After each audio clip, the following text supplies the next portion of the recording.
আজ 16 ডিসেম্বর বাংলাদেশের মহান বিজয় দিবস। প্রতি বছরের মতো এবছরও বাংলাদেশের মহান বিজয় দিবস উপলক্ষে আগরতলায় অবস্থিত বাংলাদেশের ভিসা অফিসে তাৎপর্যপূর্ণ কর্মসূচি হাতে নেওয়া হয়।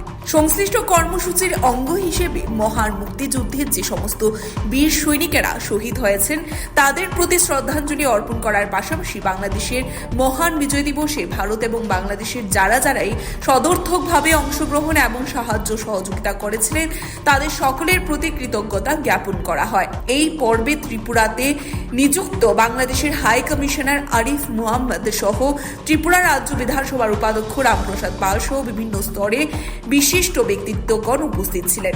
নিজের প্রতিক্রিয়া ব্যক্ত করতে গিয়ে প্রথমেই আরিফ মোহাম্মদ মহান বিজয় দিবস উপলক্ষে ভারত এবং বাংলাদেশের আপামর বাঙালি জাতির প্রতি কৃতজ্ঞতা জ্ঞাপন করেছেন এবং দাবি করেছেন বাংলাদেশের এই মহান তথা ত্রিপুরার বিশেষ অবদান রয়েছে।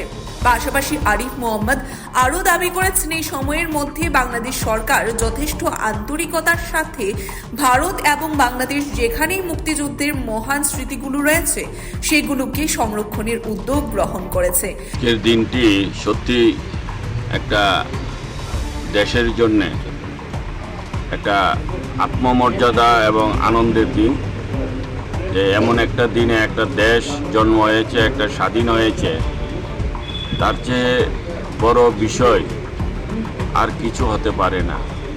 তো আজ 16ই ডিসেম্বর আমরা জানি, আমরা ত্রিপুরাবাসী সবাই জানি, এই দিনটি আমাদের কাছেও স্মরণীয় দিন ত্রিপুরাবাসীর কাছে। কারণ বাংলাদেশ যখন স্বাধীনতার ডাক দিয়েছিল তখন আমরা ত্রিপুরাবাসীও একটা অঘোষিতভাবে আমরাও সেখানে আমরা ঝাঁপিয়েছিলাম বাংলাদেশ যেন স্বাধীন হয়। তো সেই কারণে আমাদের কাছেও একটা স্মরণীয় দিন আজকে 16ই ডিসেম্বর এবং বাংলাদেশের 52তম আজকে বিজয় দিবস, মহান বিজয় দিবস।